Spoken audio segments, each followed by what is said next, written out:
Mtazamaji, bila shaka nimezuru katika eneo la Naivasha ambalo linapatikana katika kaunti ya Nakuru. Kaunti ya Nakuru basi ipo Kenya, na leo nimetembea, au tuseme wakati uliopita nilikuwa Kamere nikiongea na baadhi yao ambao walikuwa wananielezea kuhusu Olkaria.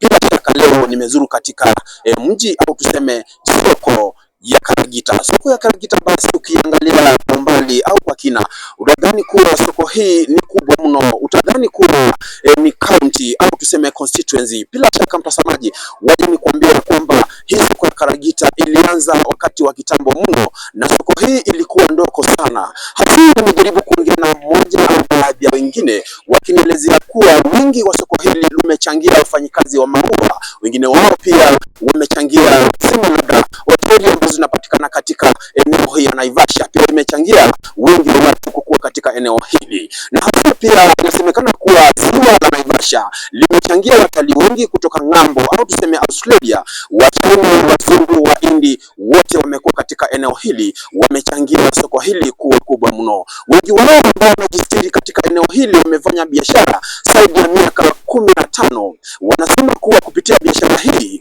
wanafunzi au tuseme watoto wao wanapata elimu kubwa mno. Wengi wao wamekuwa madaktari, wengi wao wamekuwa politician, wengi wao pia wamekuwa wanabiashara. Na bila shaka mmoja wao nilimuulizia kuwa kwa nini hawezi acha biashara hii, akaniambia kuwa biashara hii imenifaidi mno. Bila shaka labda niamshe factory nyingine, lakini biashara haitaendelea kugoma mno. Bila shaka pia wafanyikazi wa maua wanasema kuwa wanaomba serikali kama ingeongezea mshahara wao, kwa sababu ushuru kila mara unaongezeka, lakini ukiangalia tuseme upande wa malipo huwa inakuwa duni mno. Labda hasa tukiendelea hivi, nzuri hii eneo inapatikana katika Hell's Gate basi hiyo ni ward ambayo inapatikana Naivasha. Bila shaka basi niliongea na ndugu wao wa Kamere, wakanielezea moja mbili tatu, na bila shaka nipo katika eneo hili na ndio kukupasha kwa chochote ambacho kinaendelea katika eneo hili. Licha ya hayo, pia tunashangaa kuwa siku ya Jumatano ambayo itakuwa siku ya tarehe 25, vijana wengi wamejitokeza ni kwa ajili ya kwenda Nairobi kwa ajili ya maandamano, lakini kwangu hasona kupea himizo kuwa ungeangalia kwamba ni kipi ambacho kinakuelekeza mpaka ufike katika eneo hili.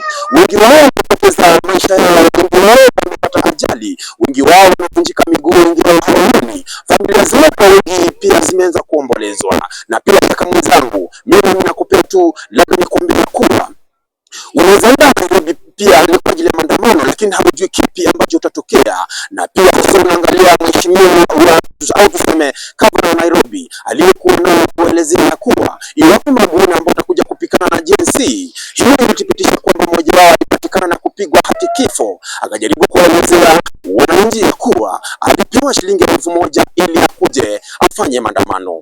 Bila shaka mimi nakwambia kuwa hilo ni mtalita kujangia patupo.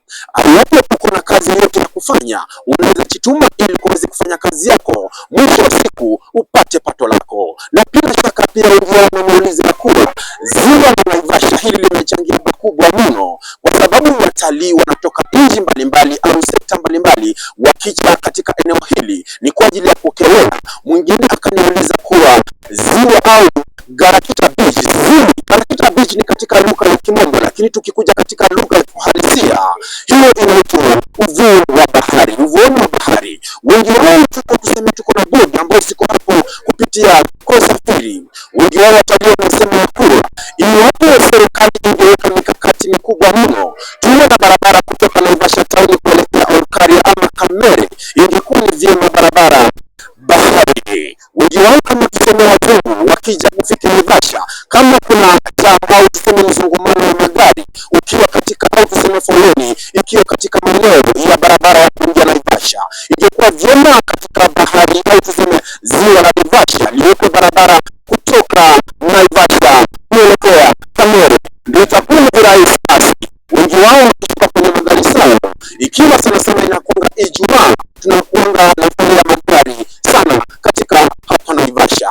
Bila shaka basi, na pia serikali ingekuwa vyema kutenga pesa ambazo zinatengenezwa beach character kama tuseme uvuoni wa bahari, ili watalii wengi wakuja katika eneo hili wapate pia mazingira yakiwa sawa. Vijana wanasema kuwa hawatabaki nyuma, watajituma ama watajizatiti kwa nchi na kutimiza malengo yao. Na bila biashara nao, wanabiashara nao wanaendelea kusema kuwa licha ya uchumi kwenda juu hawatarudi nyuma ili kuendelea na biashara zao. Haswa mtazamaji mwenzangu, tuseme kwa kwenye studio basi watupata live and clear. Ninaendelea kupasha kwa kila jambo nalo au tuseme matukio yanayopatikana katika maeneo haya. Bila shaka basi mmoja wao ataelezea kuwa kaunti ya Nakuru iko na constituency ngapi. Bila shaka basi nimeuliza mmoja wao akielezea kuwa kaunti ya Nakuru iko na constituency 11. Ni zile ambazo ninazifahamu au tuseme zile ambazo nazijua kwa kina ni kwamba kuna Njoro, kuna Nakuru West, tuna Nakuru East na pia kuna Rongai na pia kuna zingine Naivasha. Na Naivasha pia iko na ward 8 nikitaja kwa jumla basi ambazo nazijua. Tuko na Naivasha East, tuko na Naivasha West, tuko na Kaikaria, pia tuko na Hellgate na kuna Bashara na pia zingine ambazo sifahamu nami nitakuelekeza. Na MCA ambaye anapatikana katika wadi ya Kaikaria ambaye ni Peter Palanga amekuwa kwenye uongozi zaidi ya miaka mitano. Hasa nimeongea na wananchi wa kuelezea hatua ameendelea kuwafanyia 1, 2, 3, lakini alipokuwa akifanya kwa maua miaka zilizopita alikuwa anajizatiti kwa utu na ufundi. Licha hayo alipigwa vita ni kwa ajili ya kuleta tuseme ujumbe katika kampuni yao. Aliamua kusini kwenye maua na kuanza kampeni ili kupika tuseme kuanza kampeni ili aweze kuwa MCA katika wadi ya Olkaria. Amefanya kwa wadi wa Olkaria kwa miaka zaidi ya 25 na haswa wakati wa wafalme ni wanataka kumuunga mkono. Yeye aliamua kusimama na wananchi, aliyepigania haki katika kampuni za maua. Wengi wao kusema katika kampuni hizi za maua nyingine basi zimeendelea kutitimia, lakini tuseme zingine kwa maua zimechangia pakubwa mno. Na pia ukiangalia katika bandari ya Naivasha, wengi wao basi wanajizatiti kuweka mahoteli kadhaa ili wengi wao ambao wanaishi katika eneo hili la Hellgate waweze kupata kazi kwa kina mno. Licha ya hayo, kando na wafanyakazi wengine wao wanasema hawataenda kufanya kazi kwa maua au kwa hoteli ama kuajiriwa na mtu, itabidi wafungue au biashara yao wenyewe waweze kukimu biashara yao mno. Biashara ikiwa ni hakuna chochote ambacho utakikosa ukikuja katika eneo la Karagita. Iwapo unatoka Nairobi na unahitaji samaki, karibu Karagita. Iwapo unataka vyakula mbalimbali, hii ni soko ambayo ukitembea mahali popote hauwezi kupata shamba limelimwa, lakini ukitaka mahindi yapo kila mara, ukitaka maziwa yapo. Pia kuna mayai ambayo tunauzwa 310, huwezi kuipata kwa urahisi mno. Lakini ukishindwa kuishi maisha Karagita, basi hakuna mahali pengine ambapo unaishi. Mtazamaji, nikiendelea kukupa taarifa zangu ambazo nazipata na kuangalia, wengi wao wanasema basi endelea kusubscribe na bila shaka kabla niendelee, wengi wao ambao wanapata taarifa hizi kwa kina, tembelea katika media zetu za www.masasabitv.co.ke.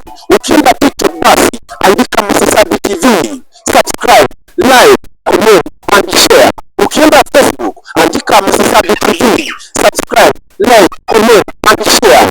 Ukienda YouTube andika jina Masasabi TV, subscribe, like and comment. Bila shaka mwenzangu pia hapa, wengi wao wanasema hamna kazi katika eneo hili, lakini kuna katika lugha ya Kimombo kuna jambo nasema self-employed.